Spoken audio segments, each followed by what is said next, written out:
Un soldat se réveilla au son d'un murmure et réalisa que la fille qu'on lui avait donnée en récompense était une extraterrestre.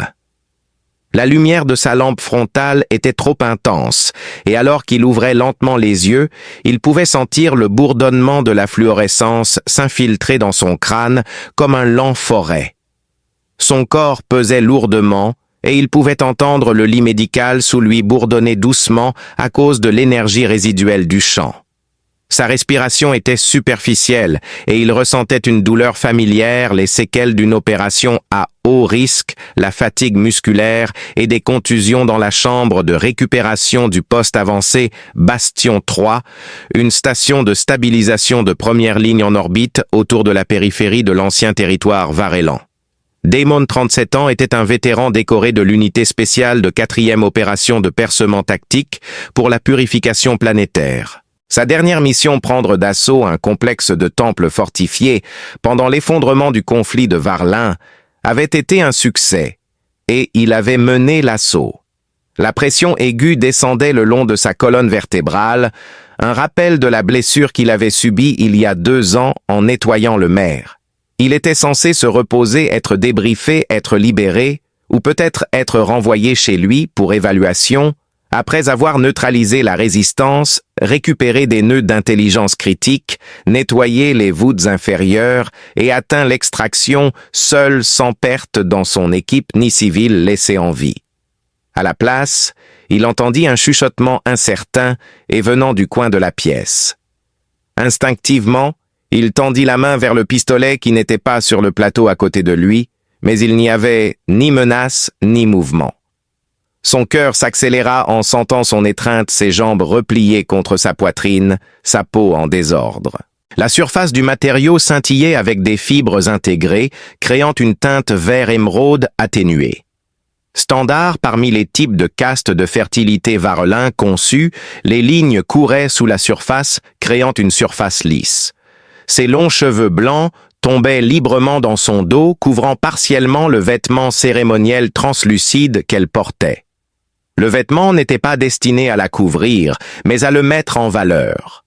Un collier fonctionnel en argent reposait à sa gorge et une lumière clignotante sur le côté confirmait qu'il était toujours en usage. Elle resta immobile, la tête baissée et les genoux meurtris par le fait de rester debout sur le sol dur. Damon cligna une fois, essayant de comprendre tout cela. L'infirmière qui avait pris ses signes vitaux plus tôt n'avait rien dit et il n'y avait eu ni avertissement ni paperasse. Il se leva, grognant, en s'adaptant à la gravité. Sa ceinture utilitaire dépourvue d'armes, mais lourde de vieilles habitudes, le pesait. Drapé sur la chaise encore tachée de la campagne, se trouvait sa veste d'officier qu'il retira et laissa tomber. Debout devant lui, la fille dit « J'appartiens à celui qui a terminé la mission ». La mâchoire de Damon se serra alors qu'il s'approchait d'elle avec des pas mesurés, prenant soin de ne pas l'effrayer. En s'approchant, il remarqua de légères marques de ligature sur ses poignets qu'elle n'avait pas essayé de cacher. Elle n'essayait pas de le séduire, mais plutôt d'attendre des ordres. « Quelqu'un vous a amené ici ?»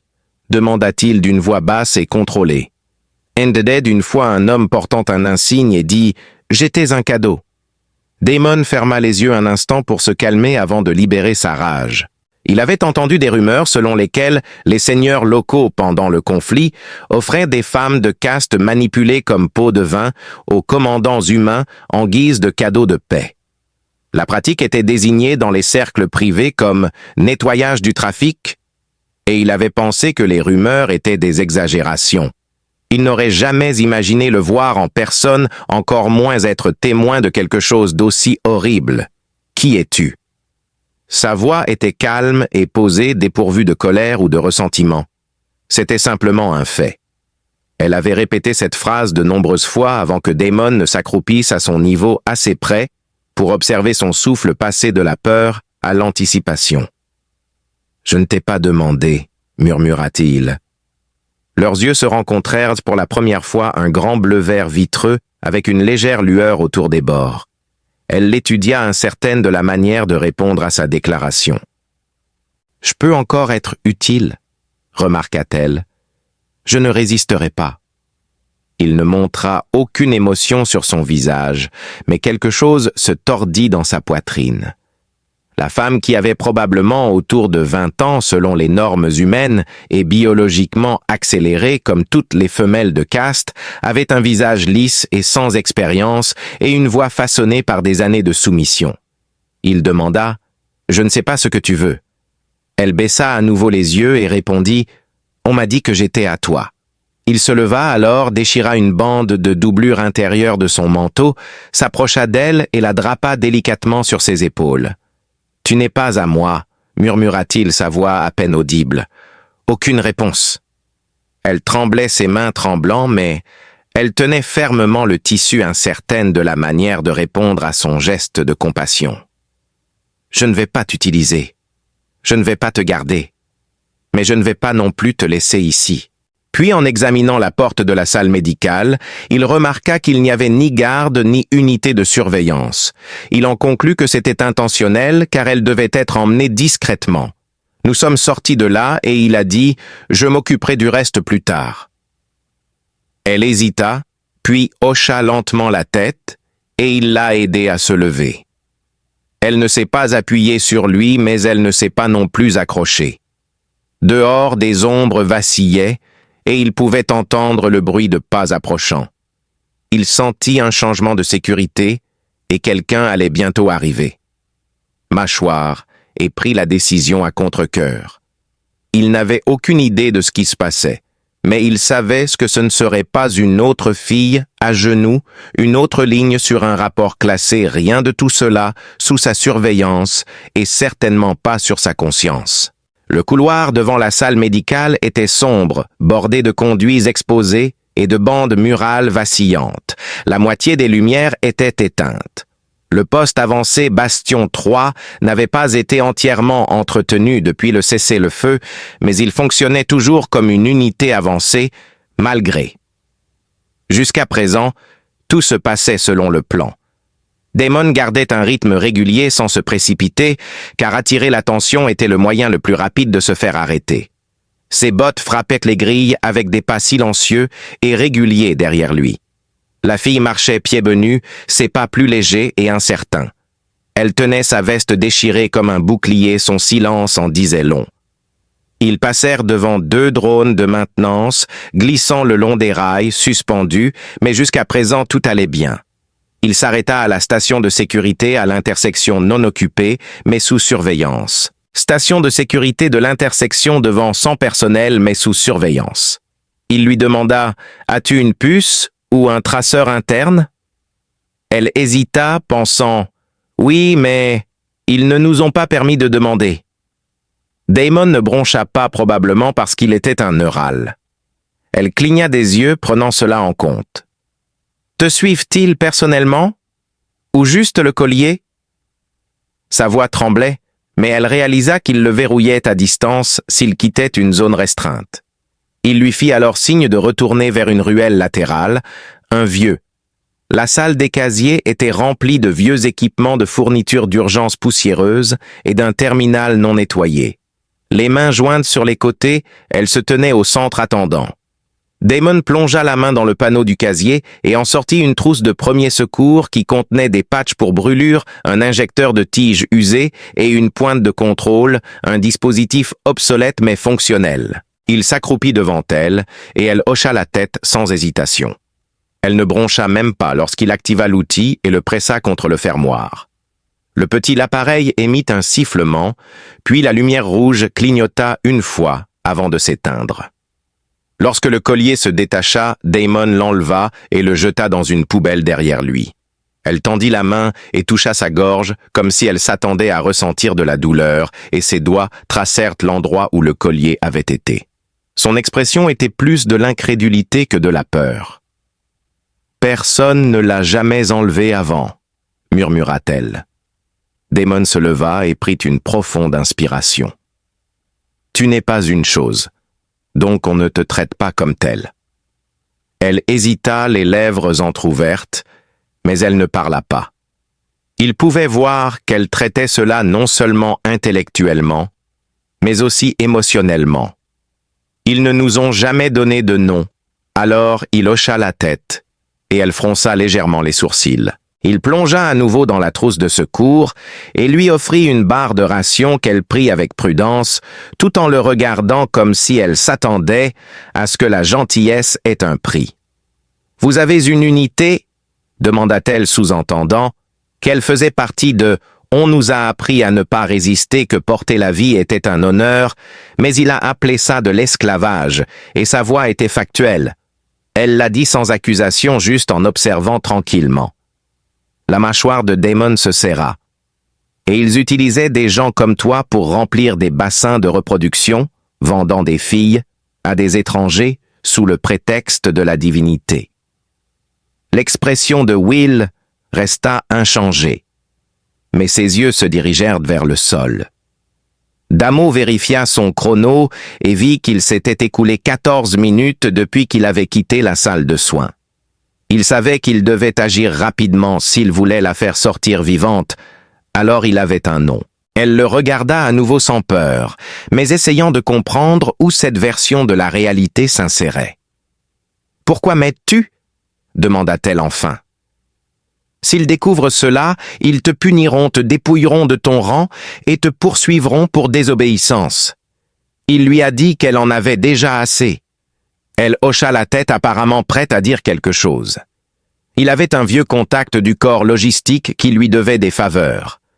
C'était le genre d'homme capable de déplacer des cargaisons invisibles au scanner. Cependant, pour ce faire, il devait la retirer de la liste officielle. Pour ce faire, il devait se rendre à l'un des noyaux de données secondaires. Il lui fit signe de le suivre en disant « Je vais avoir besoin que tu me fasses confiance ». Elle le suivit sans hésitation. Ils passèrent par les tunnels d'accès inférieurs, cette fois à travers des passages de maintenance bordés de tuyaux de refroidissement de secours et de lumières de sécurité clignotantes. L'espace était exigu, humide et empestait l'ozone et la rouille. Damon avait mémorisé la disposition des lieux il y a des mois et elle n'avait pas changé. Alors qu'il passait devant 2 soldats venant de l'autre direction, il baissa la voix et jeta négligemment un bras sur son épaule. Elle se tendit mais ne se retira pas. Les autres soldats leur jetèrent un coup d'œil oblique, pensant probablement qu'elle était exactement ce qu'elle semblait être. Damon détestait à quel point cela fonctionnait facilement. Une fois le couloir dégagé, il la relâcha et elle laissa échapper un soupir lent, ses épaules s'affaissant de soulagement. Au panneau d'accès au noyau de données, Damon se connecta à en entrant son code d'officier qu'il n'avait jamais utilisé pour autre chose que des règlements, mais qui fonctionnait toujours. Il a parcouru la liste du personnel à la recherche de son entrée et l'a supprimée en 2 tapotements. Il n'y avait pas de journal de sauvegarde, ni de message de confirmation, et le système la traitait comme si elle n'existait pas. Il se tourna vers elle qui se tenait à ses côtés pieds nus et couverte d'une veste. Son visage était impassible. « Tu es hors de la course maintenant, » dit-il. Elle hocha la tête. « Dois-je changer de comportement ?» demanda-t-elle doucement. « Maintenant que je ne suis plus la propriété de Damon. » Ses mains se crispèrent autour de sa veste alors qu'elle ajoutait « Tu n'as pas besoin d'agir autrement que comme tu le souhaites. » Il fixa ses ecchymoses, sa voix basse et sa colonne vertébrale tendue, demandant si elle avait déjà désappris quelque chose. Silencieusement, elle fixa le sol, ses yeux croisant ceux de Damon. Puis, sans y être poussée, elle prit la parole pour la première fois, disant « Je pense que je voulais être Lion. » Damon hocha la tête une fois, et Lion le regarda avec une nouvelle expression, une reconnaissance faible, mais réelle. À ce moment-là, ils n'étaient plus seulement des soldats sur une liste de fournitures, ils étaient 2 personnes s'engageant dans quelque chose qu'ils ne pouvaient pas encore se permettre de nommer, mais dont ils ne pouvaient pas non plus s'échapper. Il vérifia à nouveau le couloir, accrocha une unité de communication à sa ceinture et fit signe pour qu'ils avancent. Ils étaient maintenant des fugitifs et allèrent de voir. Damon gardait Liane cachée au fond de la salle de service, juste en dessous du niveau de la plateforme de chargement, derrière des piles de bobines de rails démontées et une unité de filtration d'eau cassée. Le contact du contrebandier arriva avec 27 minutes de retard. Liane était assise toujours enveloppée dans sa veste, les jambes repliées sous elle. Elle n'avait pas beaucoup parlé depuis qu'elle s'était nommée, mais il ne lui en voulait pas. L'homme qui finit par se montrer était plus âgé que Damon, mince et élancé avec des yeux perçants, des mouvements agités et un vieux uniforme de nettoyage sans aucun insigne. Damon demanda à l'homme « Smart, tu as toujours le pôle avec les voies du sol ?» L'homme inclina la tête comme pour dire « Si ce n'était pas le cas, tu ne m'aurais pas appelé. J'ai besoin d'un coup de main tranquille, pas enregistré par la porte de transit 4 tunnels abandonnés. » Le passeur a cliqué de la langue comme pour dire « Beaucoup de gens essaient de sortir ces jours-ci, le chaos d'après-guerre rend le silence encombré. Est-ce possible ou pas? » Tout est possible avec la bonne incitation. Damon plongea la main dans sa ceinture et en sortit un fin. Il présenta 3 clés de contournement de sécurité et un pic de données. Le contrebandier connecta le pic à un bracelet et siffla, disant « Tu es vraiment cramé. Je ne reviendrai pas. » Damon répondit « J'en ai fini. Où vas-tu » L'homme fixa Lion plus longtemps cette fois-ci sur le pain du temple. Il demanda « Savais-tu que j'aime les types d'ingénieurs » Damon s'avança une fois qu'il était assez proche pour faire un geste sans parler. L'homme leva les 2 mains, mais il dit « D'accord. Allons-y. » Les 2 furent suivis à travers les points d'accès de maintenance sous la baie d'amarrage 4, où il n'y avait pas de garde postés. La moitié des gardes étaient absents. Avec les principales zones de guerre fermées et la redistribution des commandements en cours, tout le monde se concentrait sur les systèmes manuels. Les sorties arrière étaient soigneusement surveillées, mais personne ne cherchait le vieux train de fret à faible lévitation prêt à disparaître. L'Haillon s'accroupit à côté de Damon alors qu'il montait à bord et le contrebandier alluma le moteur depuis une télécommande. Le train ronronnait doucement, les propulsant dans l'obscurité. Ils roulèrent en silence pendant un moment, les lumières du passage au-dessus, clignotant faiblement à travers des couches de poussière. L'Haillon était assise près de lui, mais elle ne s'appuyait pas sur lui. Elle devenait plus vigilante, sa tête se tournant à chaque nouveau bruit. Elle lui chuchota « Tu ne me fais pas encore confiance ?» Damon hocha la tête et elle le regarda avec un sourire malicieux. « Je ne fais confiance à personne », dit-elle, sa voix s'évanouissant. Pendant un moment, elle tenait la caisse fermement dans ses poings, ses jointures devenant d'un vert pâle. Enfin, elle demanda « Pourquoi es-tu entré dans le temple? C'était juste des ordres. » Il s'était préparé à cette question, mais la pression était trop forte à supporter. « C'était un choc quand nous avons découvert les chambres du sous-sol, » dit-elle, sa voix remplie d'horreur. Il n'y avait pas d'armes présentes, à la place. Il y avait un groupe de filles dont certaines étaient des plus jeunes que toi, et une voix de lion s'élevait au-dessus d'elles. « Je sais qu'elles n'ont jamais crié, » murmura-t-elle. Même quand les prêtres les prenaient, elle pensait que si elles obéissaient, ça ne ferait pas mal. Damon resta silencieux, et elle se souvint « Je suis la dernière ». Il hocha la tête et le transport ralentit alors qu'un signal d'avertissement retentissait. Deuxièmement, « Nous sommes presque sortis », dit-il. « Mais après ça, il n'y a pas de filet de sécurité. Si nous sommes attrapés, ils me dégraderont et probablement t'effaceront complètement. Pourquoi fais-tu cela ?» Ses yeux étaient maintenant fermes. « Parce que j'aurais dû le faire plus tôt, » dit-il. « Et je ne l'ai pas fait. » Il n'y avait ni caméra ni patrouille, mais elle hocha la tête une fois, avant d'ajouter « Je te crois. » Ce n'était pas de l'affection, ce n'était pas de la gratitude, c'était de la reconnaissance. Le transport glissa dans une station terminale en ruine, à la lisière des champs de ravitaillement, et alors qu'il sortait dans la nuit glaciale, Damon lui tendit une couverture thermique et lui ordonna de la mettre. Damon l'a aidé à l'attacher autour de ses épaules après qu'elle ait eu du mal au début. Il lui a ensuite offert une paire de bottes légères qu'il avait prises dans le stockage. Elle les a regardées étrangement, demandant « Tu n'as jamais porté de bottes ?» Elle répondit « Non, ils sont trop grands, mais ils aideront. » Après les avoir ajustés, elle marcha raide à ses côtés. À quelques kilomètres devant, au bord de la vallée, il y avait un poste de commerce enterré qui avait été abandonné pendant la retraite il y a des mois. Damon avait assez d'argent, de nourriture, de vêtements, de papiers d'identité, de secours, et de provisions pour disparaître un moment. Ils avancèrent dans la neige, leurs bottes crissant sur la terre gelée, le vent tirant à leurs oreilles. Leurs vêtements brisèrent enfin le silence lorsque Lien prit la parole. « Quand j'ai dit que je ne savais pas ce que je voulais, dit-elle, sa voix claire malgré le froid, ce n'était pas tout à fait vrai. » Daemon la regarda, et elle garda les yeux fixés devant elle. « Je ne voulais pas mourir dans ce temple. C'est déjà quelque chose, non ?» Il hocha la tête, et elle reprit la parole. Ils arrivèrent à la porte extérieure du refuge et entrèrent l'ancien code. Le volet s'ouvrit, et un air froid les frappa. L'intérieur était sombre et sûr, mais le loquet se ferma avec un bruit satisfaisant.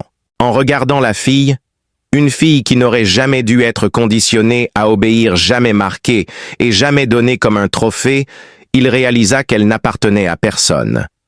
Pour la première fois, il la voyait comme quelqu'un qui n'avait pas besoin d'être sauvé. Tout ce dont il avait besoin, c'était de temps pour découvrir sa véritable identité assise par terre, les jambes repliées. Le courant à l'intérieur du refuge tenait à peine. Les lumières de secours clignotèrent une fois, puis se stabilisèrent, une faible illumination jaune s'étirant à travers les poutres de soutien exposées. Des caisses de rations scellées et un lit étroit fixé au mur arrière ajoutaient à l'espace exigu et poussiéreux qui n'était destiné qu'à une pause de 2 heures pendant les livraisons de fournitures. Assis en face d'elle, Daemon répondit « Je suis fatigué ». C'était la première fois depuis des années qu'il le pensait vraiment. Pas d'ordre, pas de guerre, juste un début. Aucun d'eux ne l'avait prévu, mais ils l'avaient tous les deux choisi. Heureusement, la structure était sèche, isolée et déconnectée du réseau principal. Daemon a examiné les joints environnementaux et a manuellement verrouillé l'air extérieur à travers la filtration des évents afin d'échapper aux drones renifleurs. Un front de tempête approchait de la vallée et ils avaient environ 6 heures de couverture avant que les drones capteurs ne passent au-dessus. Lien se tenait silencieusement près de l'entrée, les mains posées sur sa veste surdimensionnée. Elle ne s'était pas encore assise. « Tu peux te détendre, » murmura-t-il. « Personne ne va passer par cette porte. » Elle hocha la tête mais resta immobile. Dans un effort pour rendre les choses plus supportables, Daemon récupéra une couverture thermique scellée d'une unité de stockage et la déplia sur le lit de camp. Il enleva son manteau et le plaça sur la couverture, créant ainsi un matelas de fortune. Ce n'était pas un acte de confort, mais plutôt d'habituation. C'était l'essence de la survie. Il se tourna alors vers elle et dit « Tu devrais t'asseoir. Je ne veux pas prendre ta place. Ce n'est pas la mienne. C'est la nôtre ce soir. » Après un moment de silence, elle traversa prudemment la pièce, comme si le sol allait céder, et s'assit au bord du lit de camp, repliant la couverture sur ses genoux. Elle évita de le regarder. « Tu es restée silencieuse depuis le tunnel ?» murmura-t-il. « Je ne sais pas quoi dire. » Il s'approcha d'elle, sa voix plus douce, et dit « Tu n'as pas besoin de permission. » Laïon se tourna vers lui, son ton honnête et non soumis, et elle dit « Demande. » Daemon ne détourna pas le regard, et Lion demanda « As-tu déjà pris quelqu'un comme moi auparavant?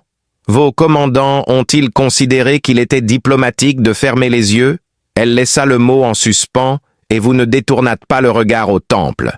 Pourquoi maintenant je détestais ce que cela signifiait? Un moteur de drone vibra à travers le sol, et une rafale de vent secoua le panneau extérieur. Daemon arracha le scanner de l'étagère et le pressa contre le mur est, lisant le motif de balayage de l'unité de surveillance piquée probablement automatisée, mais nous ne pouvons pas prendre le risque. Il se tourna vers elle et dit « Nous avons besoin. » Dès qu'elle se leva, elle resserra la couverture thermique autour d'elle, comme un châle. Daemon passa son sac en bandoulière et éteignit le signal d'urgence de la pièce. Les lumières s'éteignirent et il déverrouilla une trappe secrète près de la caisse arrière. À l'intérieur se trouvait un conduit de ventilation qui menait à la sortie de la vallée, conçu pour la recirculation de l'air mais assez large pour ramper. « Ça te va les espaces étroits ?» demanda-t-il et elle répondit sans hésitation. J'ai vécu dans une cellule de pierre pendant 4 ans. Sur ce, ils plongèrent dans le conduit, l'un après l'autre leurs bottes raclant le métal, tandis que le vent soufflait légèrement. Après 20 mètres de craquement, ils émergèrent dans une ravine en pente à la lisière du poste avancé. D'en haut, la zone semblait être un repère de contrebandiers creusé dans la colline lorsque le poste avancé était encore en fonctionnement. Damon grimpa pour trouver le point d'accès et découvrit une plaque de verrou circulaire rouillée à moitié enfouie sous un châssis de chargeur fissuré. Il fit signe à Lyriane de rester bas et utilisa son multi-outil pour ouvrir la trappe. Un doux bourdonnement s'échappa de derrière le mur, indiquant que la cachette avait été améliorée par des équipes du marché noir. Des lumières brillaient d'un ambre faible et il y avait des piles de caisses de nourriture sur un côté. Lyon se retourna prudemment, prenant tout cela en compte. Était-ce sûr pour l'instant? Il lui assura qu'il ne scannerait pas aussi bas. L'air grogna et craqua, et elle obéit sans hésitation. Damon fit de même en silence, scellant la cachette derrière eux.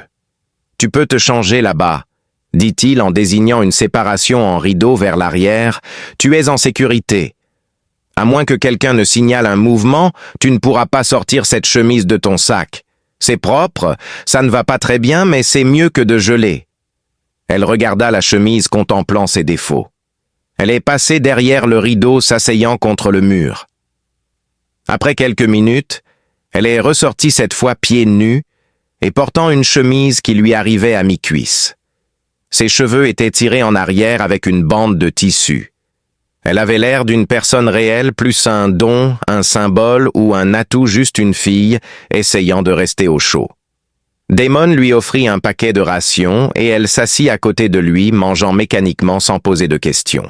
Après un moment, elle prit la parole et dit « Tu n'avais pas besoin de fuir, tu aurais pu me dénoncer. » Elle sous-entendait qu'il ne savait pas qui j'étais en disant qu'il savait et que c'était le problème. Elle le fixa. Il resta silencieux pendant une longue période. Elle s'approcha leurs épaules presque touchantes et elle dit « Je suis contente que tu ne m'aies pas ordonné de rester. » Alors que les lumières s'éteignaient et que le bunker devenait silencieux, elle dormit sur le banc rembourrée, une couverture drapée sur ses épaules, non pas dans un coin comme une prisonnière, mais près. Damon savait qu'il avait fait le choix de la protéger et il ne permettrait plus jamais à personne de lui faire du mal. Elle était à nouveau définie par la tempête implacable qui avait duré 2 jours. Ils cherchèrent refuge dans le bunker où la neige recouvrait la trappe au-dessus et créait un silence étrange. Pendant le temps d'arrêt, Damon a renforcé le joint d'entrée et a redirigé le câblage du générateur. Le bunker avait une histoire d'être utilisé par des contrebandiers, mais personne n'était venu ici depuis des mois. Leurs provisions consistaient en briques de rations de base, des paquets d'eau en poudre, des couvertures thermiques et de vieux équipements de terrain. Lien dormait plus pendant le long. Damon la découvrit en train d'étudier l'unité de communication portable le 3e matin. Elle a consulté les fonctions de ses appareils, mais il a dit qu'il était difficile d'apprendre sans que quelqu'un lui montre. Elle voulait apprendre, mais il a marqué une pause. Elle a dit « Je ne veux pas juste être protégée, je veux être utile selon mes propres termes. » Cette phrase l'a stoppé net. Ce n'était ni de la désespérance, ni un comportement appris. C'était un choix délibéré. Elle s'est assise par terre à côté de lui, pendant qu'il décrivait l'interface. Ses doigts, maladroits mais sûrs, flottaient au-dessus de l'écran, et elle écoutait attentivement, absorbant chaque instruction. Après 1 heure, elle posa l'appareil. Son expression avait changé et elle était déterminée à comprendre. Elle demanda « Tu le regrettes ?» d'une manière soudaine et incertaine. Il leva les yeux vers son reflet et ne répondit pas immédiatement. Après y avoir réfléchi, il a finalement dit « Je regrette que cela ait jamais dû arriver. » Elle a silencieusement accepté et s'est mise à préparer du thé, une tâche qu'elle avait prise en main depuis leur arrivée cette nuit-là.